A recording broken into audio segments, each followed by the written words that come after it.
Hello friends, Shri R K Pantrod science college Dhanera, department of physics.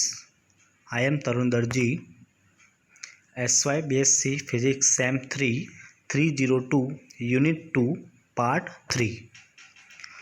तो मित्रों, last time part 2 ની અંદર આપણે જે થિયરી ભણ્યા હતા એ બીજા નંબરની થિયરી હતી, જેની અંદર આપણે જોયું હતું કે કોઈપણ ટ્રાન્ઝિસ્ટર છે તો એને આપણે એનું ક્યુ પોઈન્ટ છે એ કાર્યશીલ વિસ્તારમાં લાવવા માટે એને શું કરવું પડે, એને યોગ્ય બાયસ આપવું જોઈએ। તો એ માટેના આપણે બાયસ પરિપથોનું સ્ટડી કરવું પડે। તો એની અંદર પહેલું જે આપણે બાયસ પરિપથ ભણ્યા હતા એમીટર બાયસનું, બરાબર। હવે આજે જે છે એ તમારો ક્વેશ્ચન છે, કલેક્ટર બેઝ બાયસ પરિપથ આકૃતિ દોરી સમજાવો તથા સ્થિરતા ઘટક એસનું સૂત્ર તારવું, બરાબર છે। તો આગળ નેક્સ્ટ આપણે જઈએ।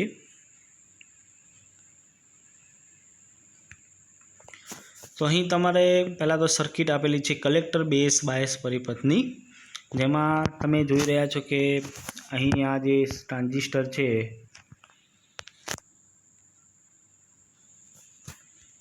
જેમાં આ એમીટર છે, અહીં આ બેઝ છે આ બાજુ, અને અહીં છે આ કલેક્ટર છે। એના 3 ટર્મિનલ તમને આપ્યા છે।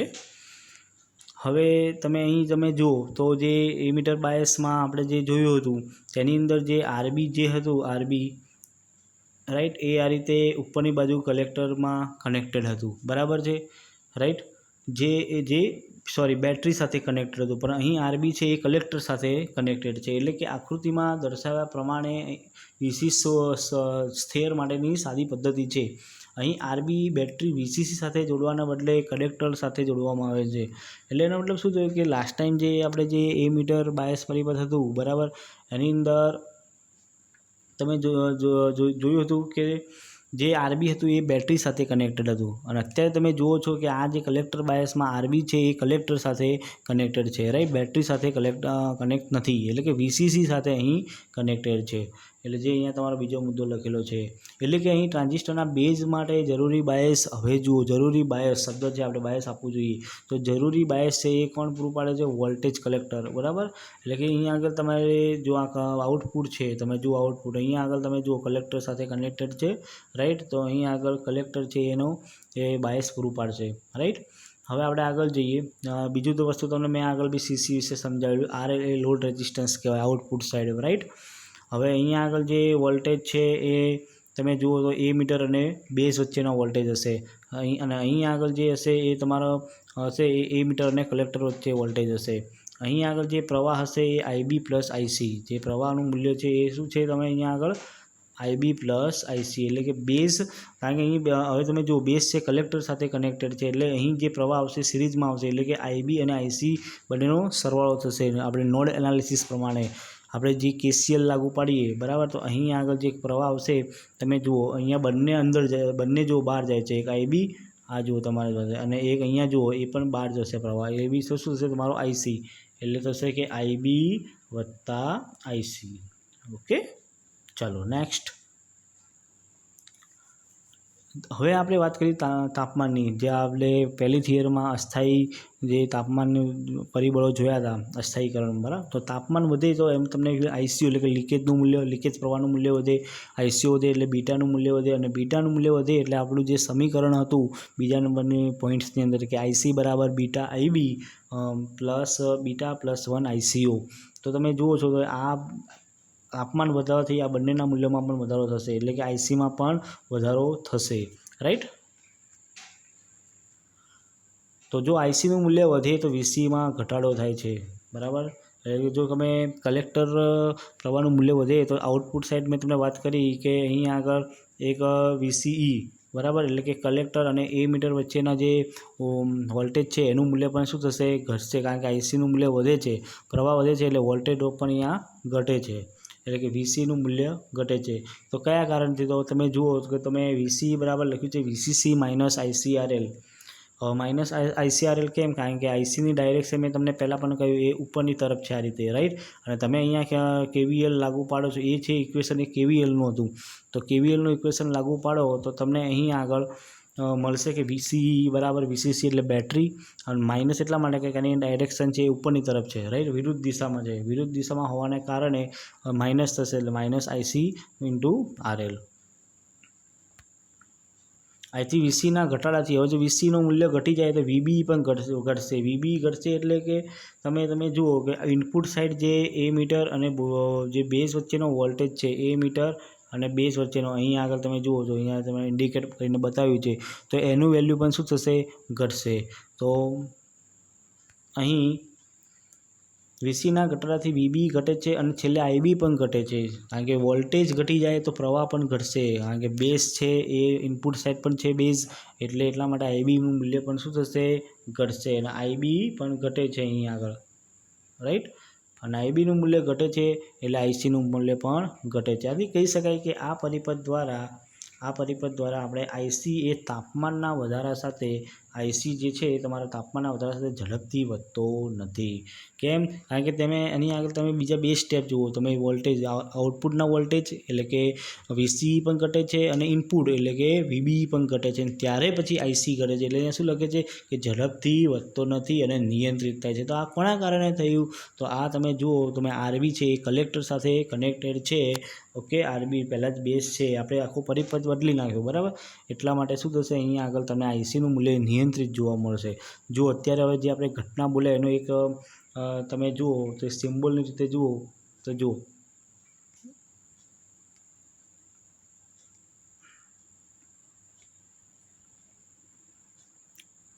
રાઈટ. તો જો તાપમાન વધે છે તો આઈસીઓ વધે છે, આઈસીઓ વધે છે તો આઈસી પણ વધે છે.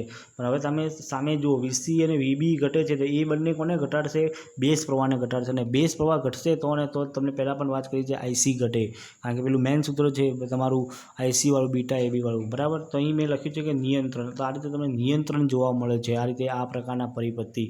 ઓકે, તો અહીં લખ્યું છે કે આ પ્રકારના, એટલે અહીંયા લખી શકાય કે જે આથી કહી શકાય કે આ પરિપથ દ્વારા અહીંયા લખ્યું છે, આ પરિપથ દ્વારા આઈસી તાપમાનના વધારા સાથે ઝડપથી વધતો નથી અને નિયંત્રણ કરી શકાય છે. તો કલેક્ટર બેઝ પરિપથનો આ એક ફાયદો છે. જે આગળનો આપણે જે પરિપથ લીધો હતો એ આપણે યુઝ કરતા નથી, કેમ કે એની અંદર આપણે સ્થિરતા ઘટક એસનું મૂલ્ય એટલે કે બીટાનું મૂલ્ય વધારે મળે છે, જ્યારે અહીં આપણને નિયંત્રિત જોવા મળે છે. તો આ પણ તમે વ્યવહારમાં ઉપયોગ કરી શકો છો. ચલો, હવે તમારે એક બીજો નાનકડો પાર્ટ છે કે સ્થિરતા ઘટક એસનું મૂલ્ય તારવો, રાઈટ. તો પરિપથને કિર્ચોફનો નિયમ લાગુ પાડો તમે, ઇનપુટ પરિપથને, તો ઇનપુટ પરિપથને કિર્ચોફનો નિયમ લાગુ પાડો એટલે કે RL into IC plus IB. Okay, right. ચલો આપણે અહીં જોઈ લઈએ.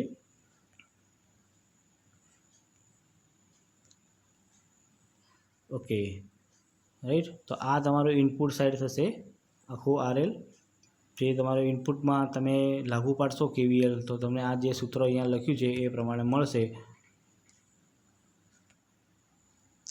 કે આરએલ ઇન્ટુ બ્રેકેટમાં આઈસી વત્તા આઈબી, કારણ કે આઈસી વત્તા આઈબી બંને શું છે, તમે કલેક્ટરમાંથી આવતો પ્રવાહ છે, એટલે કે IC plus IB into RB, એટલે બેઝ સાઇડ છે પાછું ફરીથી, રાઈટ. આ રીતે છે તમારો. તો તમે જુઓ, અહીંયા તમારું ટ્રાન્ઝિસ્ટર હતો, રાઈટ, અને અહીં તમારા લોડ એક તમે જુઓ કનેક્ટેડ હતું આરએલ, રાઈટ. તે આરએલ કિર્ચોફ કેવીએલ, એટલે અહીંયા કેવીએલ એટલે કે મેં તમને પહેલાં વાત કરી હતી કે કેવીએલ એટલે શું, વી બરાબર આઈઆર, એટલે અહીં આઈ ઇન્ટુ આર પ્લસ બેઝમાં તમે જુઓ અહીંયા બેઝ માટે તો આઈબી ઇન્ટુ આરબી, અને અહીંયા વોલ્ટેજ કયા હતા, ઇનપુટમાં VB is equal two output શું થશે એનું વીસી, કારણ કે વીસી પણ લાગુ પડશે, રાઈટ.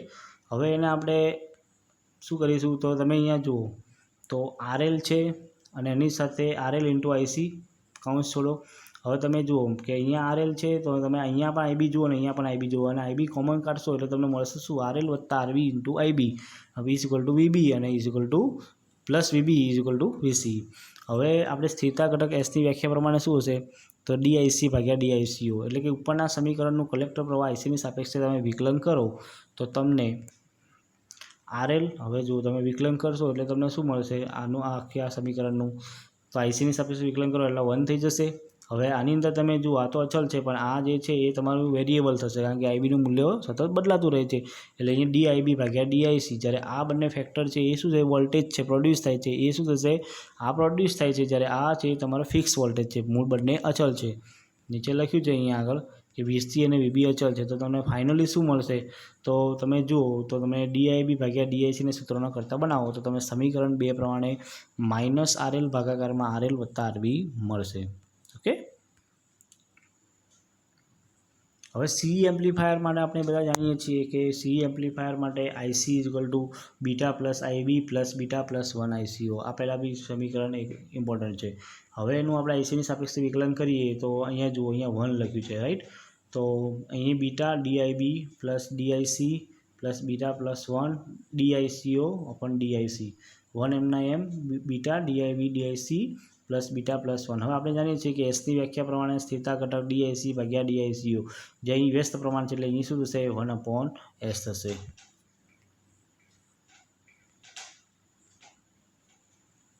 તો ફાઇનલી તમારો અહીંયા આગળ એસ બરાબર શું થશે, તો એસ બરાબર થશે, તમે સૂત્રોનો કરતા બનાવો તો જુઓ અહીંયા 1 છે અને આ બાજુ બાદબાકીમાં આવશે એટલે 1 માઇનસ બીટા ડીઆઈબી, અને એની સાથે એસની સાથે આ શું થશે, તમને જુઓ ભાગાકારમાં છે તો એ તમે શું ગુણાકારમાં, એટલે કે અહીંયા ઉપરની તરફ આવી જશે બીટા પ્લસ 1.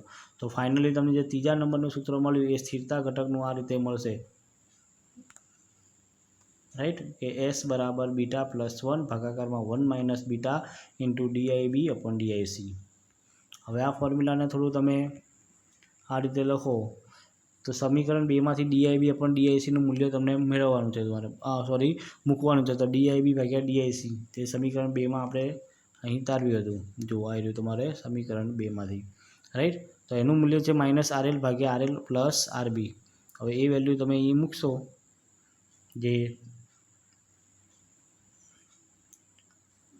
તમારે અહીંયા મૂકવાનું છે, બરાબર. તો ત્યાં મૂકશો એટલે તમને કંઈક આ રીતનું સમીકરણ મળશે, એસ બરાબર બીટા પ્લસ 1 ભાગાકારમાં 1 માઇનસ બીટા. હવે આની જગ્યાએ તમે સમીકરણ 2ની વેલ્યુ મૂકશો એ જે તમને આ રીતે મળશે, રાઈટ, જે તમને આ રીતે મળશે એની વેલ્યુ. તો અથવા એને બીજી રીતે તમે લખી શકો છો કે એસ બરાબર બીટા પ્લસ 1 માઇનસ માઇનસ શું થશે, અહીંયા આગળ પ્લસ થશે, એટલે પ્લસ બીટા આરએલ ભાગાકારમાં આરએલ પ્લસ આરબી. તમને એક બીજું સમીકરણ મળ્યું ચોથું, જે તમને મેન તમારે કલેક્ટર બેઝ બાયસ પરિપથ માટેનું સ્થિરતા ઘટક એસનું સૂત્ર છે. તો એસ બરાબર બીટા પ્લસ 1 અપોન, હવે જે સમીકરણ 4 મળ્યું એમને તમે થોડું વ્યવસ્થિત રીતે ગોઠવો, એરેન્જ કરીને એના પદો ગોઠવશો તો તમને મળશે 1 plus beta upon 1 plus RB ભાગ્યા આરએલ. કારણ કે જુઓ તમે અહીંયા આરએલને આપણે ગુણાકારમાં લેશો લસા, તો આરએલ પ્લસ આરબી ભાગાકારમાં આરએલ. હવે છેદનું છેદ ક્યાં જશે, ઉપર જશે, એટલે બીટા ઇન્ટુ આરએલ. જો એ તમારે અહીં આપ્યું છે બીટા ઇન્ટુ આરએલ છે, બીટા ઇન્ટુ આરએલ. તો આને તમે વ્યવસ્થિત પદ ગોઠવણી કરો તો તમને ફરીથી એ ઇક્વેશન આ રીતે મળશે. હવે આ ઇક્વેશન લાવવાનું કારણ એ છે કે આપણને એસ અને બીટાની કમ્પેરિઝન કરવા માટે આપણે સૂત્ર લાવ્યું છે. તો સમીકરણ 4 પરથી કહી શકાય કે મળતો સ્થિરતા ઘટક એ બીટા પ્લસ 1થી નાનો છે, બરાબર. સમીકરણ 4 પરથી તમે જુઓ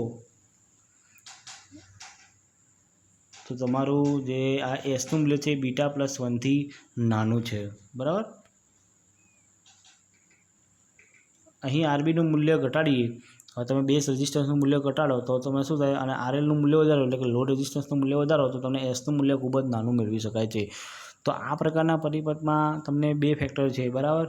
તો તમારું એક છે કે આરબીનું મૂલ્ય છે એ તમારે શું કરવાનું, તો કે એ મૂલ્ય તમારે ઘટાડવાનું, અને સામે લોડ અવરોધ છે આરએલનું મૂલ્ય શું કરવાનું, તમારે વધારવાનું. એટલે તમે આ ઇક્વેશનમાં એ પ્રમાણે કરો કે આરએલનું મૂલ્ય વધારો અને આરબીનું મૂલ્ય ઘટાડો તો તમને છેદ છે એ ખૂબ જ શું મળશે, મોટો મળશે. આ છેદ છે એ તમને મોટો મળે તો એસનું મૂલ્ય શું થાય, તમારે ઘટી જશે, રાઈટ. અને એસનું મૂલ્ય ઘટી જાય એટલે તમારે જે અહીંયા લાઈન લખી છે કે સમીકરણ 4 પરથી કહી શકાય કે મળતો સ્થિરતા ઘટક એ બીટા પ્લસ 1થી શું છે, નાનો હોય છે, બરાબર, જે અહીંયા લખ્યું છે. હવે તમને વાત કરી કે આરબીનું મૂલ્ય તમે ઘટાડીએ તો તમે નીચે લાઈન છે એ પ્રમાણે આરબી તમે શું અવગણી શકો, અને અવગણી શકો તો આઈસી બીટા પર આધાર રાખતો નથી, રાઈટ. તો આ જે થિયરીની અંદર તમારી જે છેલ્લી લાઈન છે એ તમારે થોડી ધ્યાન રાખવા જેવી છે કે તમે બીટા ઇન્ટુ આરએલનું મૂલ્ય વધારે લો, બીટા ઇન્ટુ આરએલનું, તો તમારે જો આ મૂલ્ય વધારે લેવામાં આવે લો રેઝિસ્ટન્સ સાથે તો તમારો જે આઈસી છે એ બીટા પર આધાર રાખશે નહીં, અને બીટા પર આધાર રાખશે નહીં એટલે આઈસી તમને નિયંત્રણમાં જોવા મળે, અને જે જોવા મળે તો સમજી લેવાનું ક્યુ છે એ કાર્યશીલ વિસ્તારમાં કાર્ય કરી શકે છે. રાઈટ. તો આ પ્રકારના પરિપથનો વ્યવહારમાં ઉપયોગ થાય છે. ઓકે. તો થિયરી એકવાર ફરીથી જોઈ લેજો પોઝ કરીને, અને તમે ના ખ્યાલ આવે તો તમે ફરીથી મેસેજ કરીને પૂછી શકો છો. Okay, thank you.